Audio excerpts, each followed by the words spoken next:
So aton king himay-himayon gob ang una ang kaning sa imong 5-point agenda kaning robust local economy and agricultural productivity. Diin diri Yes. naka-focus ang poverty reduction ug hunger solution. Din imong gisugdan sa unang termino nimo ang katong bahay kubo program. Tapos adunay pilot para sa voucher system o katong sa Bukidnon Coffee. Kumusta kani karong panahon na gob?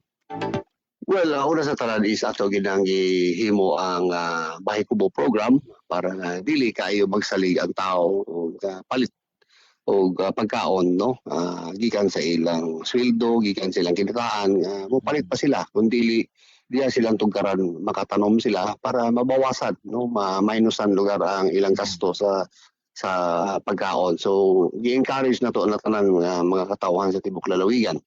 And of course sa ato ang farmers, isa-isa ginato na siya, no, karon naan na tay voucher system. Importante ato isang geotagging nato sa farmers, no, kinsa to mga farmers kay kinahanglan og tabang. And then ang number one natong gihimo gid is ang paghihimo gyud sa coffee roadmap sa lalawigan sa Bukidnon. It is because nakita nato na Hans na sa pila ka dekada, no, ako natigulang na lang ko kanang mais-mais nga hinabang sa mga farmers at sige tuyok na ko sa lalawigan sa Bukidnon. Tanan farmers akong gipangutana anang natabangan anang abono og similya sa mais. Walay usa naka-testify nga ni asenso sila.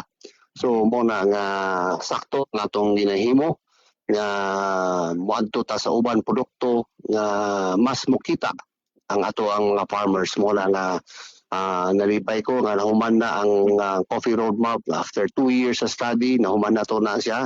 Ipasalamatan ako ang Bukidnon Coffee Council sa pagtabang ana kanato diya sa probinsya. So may nasugdan na nato implementary na hinay atong first term. Pipila lang ka farmers dili daghan kay tungod trial pa mo pud siya. So I believe this second term na to mas daghan na mga farmers atong matabangan, no, sa pinaagi sa atong coffee roadmap kay nakita nato nga mas dako gyud ilang kitaon, no, sa pagtanom og kape. So diha nato gina-encourage nato ang Provincial Agriculture's Office mag-focus sa produkto nga makahatag og kaugmaon sa atong mag-uuma kanang coffee roadmap. So, and then magpadayon ba yung tara, Hans, no? Once na plaster na to ng coffee roadmap, mudagan na sa iya, nga dili na kayo dako og pagtagad sa atong mga technical people diya sa probinsya, no, sa Provincial Agriculture's Office, ato na din po buhaton ang ubang coffee, ubang roadmap, no, nga muangay po sa atong uban nga mag-uuma. Just like sa cacao roadmap sa Bukidnon, ato na ng buhaton, para nga adunay alternatibo na produkto ang itanom ato mga farmers nga maka-paunlad sa ilang kinabuhian, panginabuhian, Hans, no. So ato na isa sound, no, importante man nga ma-plaster nato. So after that napay uban pud nga himuon nato nga roadmap. So importante magud ng roadmap, Hans, no, kay para nga naay guide ang ato mga farmers. And then I equally support ang ato ang gobyerno nga dili mapasagdan ang atong mag-uma, dili kay igo na sila tagaan og civilian then pasagdan na sila. But of course nga kinahanglan gila siya og farm to market na suporta, no, para mo asenso atong uma. So excited ani gob kaning sa Bukidnon Coffee Roadmap diin gatutukan sa provincial government ang ato ang mga mag-uuma sa kape. Then sa atong nahibaluan dako kayog demand sa supply sa kape ning dili lang diri sa ato ang nasod sa Pilipinas kundi sa tibok kalibutan, no. So tinuod gyud sa Hans, no, what we want to do kasi sa Bukidnon, naa naman gud tay tawag nato nga sugar industry, naatay poultry industry, naatay hog industry, di ba, naatay corn industry, and then gusto ta maghimo og another industry, no, which is kanang coffee industry, no, para mahimo siyang industry gyud sa lalawigan sa Bukidnon. So it will develop a robust economy sa atong lalawigan sa Bukidnon. Ako mismo gob, personally interested ko aning sa Bukidnon Coffee Roadmap labi na sa atong mga mag-uuma sa kape kay sa akong nahibaluan dito kanisan makasentro ang pananom sa kape dito sa mga taas-taas nga bahin sa ato Bukid-bukid. sa bukid-bukid which is kasagaran Ah, diya sa kabukiran sa atong mga mag-uuma ato mga kaigsuunan nga mga lumad. Tinuod na Hans no atong target kasi anang Bukidnon Coffee Roadmap especially sa specialty coffee kana siyang Arabica. Mhm. No, kaya ang target nato sa Arabica is 30,000 hectares. Kumbaga kung ng kada farmer 1 hectare ang atong masuporta so Mhm. naay makabenepisyo nga 30,000 farmers no. Yan na siya na IP na mga lumad nato nga diha na nagpuyo sa atong mga kabukiran. So which is kana pa mo nay una pa nga target sa provincial government o sa Bukidnon Coffee Council nga initial pa lang na siya nagob ang kana nga target nga number of hectarage. Yes, ang Hans, muna siya atong target. Actually, kana nga target Hans is for the next 10 years na siya nga target. Mhm. No, dili siya sayon kay tungod technical, medyo technical ang kape. Dili siya pareha sa tubo or mais nga diretso-diretso ra. But coffee kinahanglan og training sa atong mag-uuma, kinahanglan og sila i-train. So gikan sa pagtanom, hantod sa pag-alaga, hantod sa pag-harvest, hantod sa pag-repack, no, hantod sa pagbaligya. So taas nga sa nga proseso Hans no para nga gyud nga kumpleto ang atong suporta sa atong mag-uuma. By the way, Gob, pila bay ato ang gigahin sa provincial government nga pundo para aning Bukidnon Coffee Roadmap nga mulampos gyud mo sustain ni siya nga programa ug ma-achieve ang katuang nga target sulod sa pulo ka tuig. No, because ang coffee gyud so a little complicated gyud siya kay tungod sa similya pa lang daan dili siya pareha sa mais nga nakabag na siya diretso. Mhm. No, kani siya kinahanglan isimilya pa siya as nursery. No, taas siya nga proseso 6 months ay padayon sa mo tubo na pwede na itanom sa imong uma. So karon I believe this year no ang available lang seedling nga atong na-procure nga diha sa lalawigan sa probinsya is around mga 30,000 pa lang no kasi milya ang available. Mhm. Natay kwarta but wala diha ang similya.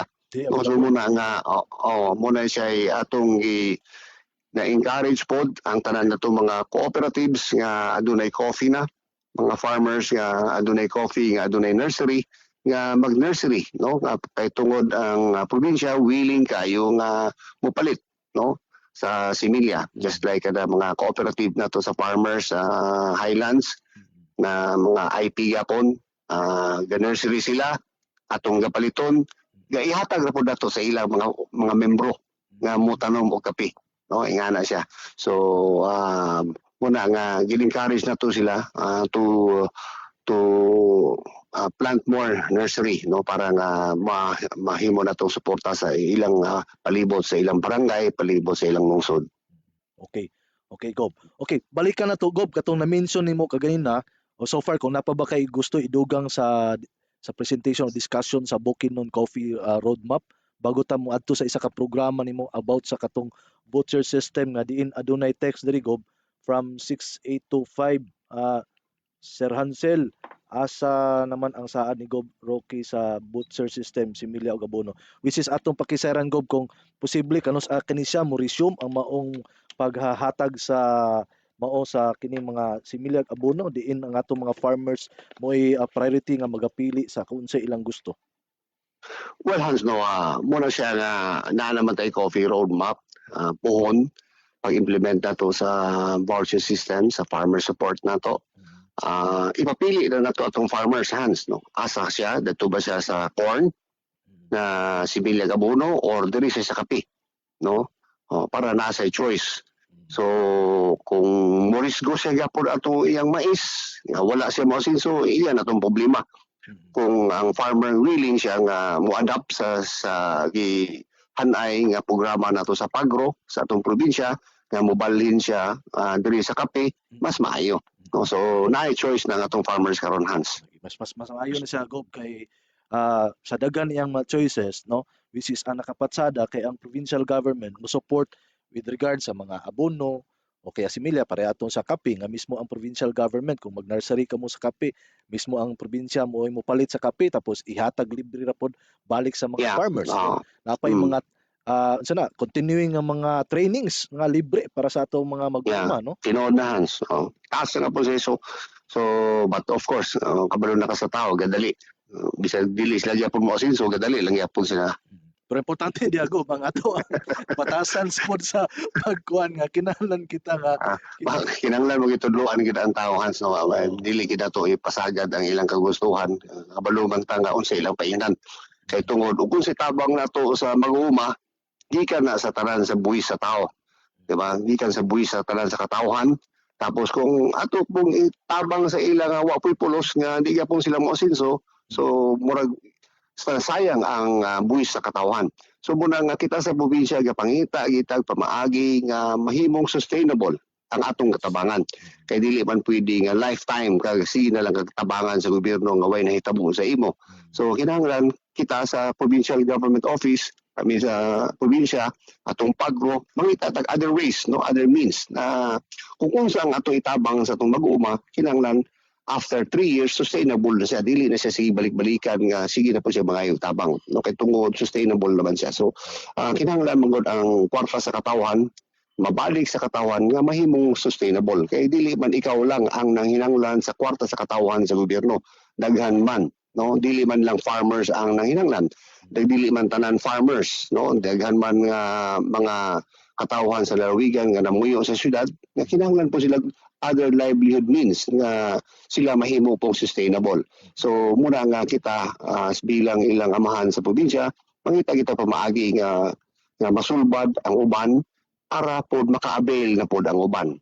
Kay dili man pirmi nga kanina lang nga sektor ang maka-avail kada tuig sa atong panggobyerno, kay kwarta man na sa katawan.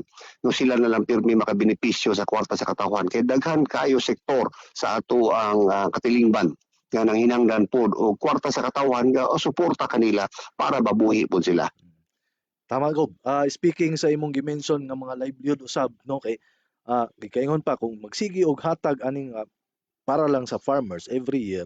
So ang kwarta sa probinsya o sa gobyerno perminti lang padulong sila, which is tama sa imong giingon nga napay laing mga sektor nga nagkinahanglan, which is isa ani example for livelihood, kaning gagmay nga mga negosyante, no, which is kinahatagan pod sila o pagtagad. Kung I don't know kung napod kay mga nasa imong una-una karon Gob nga mga plano pod sa mga gagmay nga mga negosyante nga dili to mga farmers which is para sa gagmay negosyante nga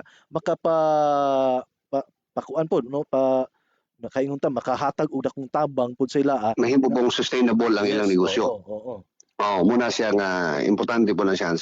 So that's why hapit naman na mahuman ng atong airport. So after sa paglingkod nato karon July, no, isa sa ato ang executive order isang pag-create na pod, no, sa ato ang tourism roadmap sa Bukidnon.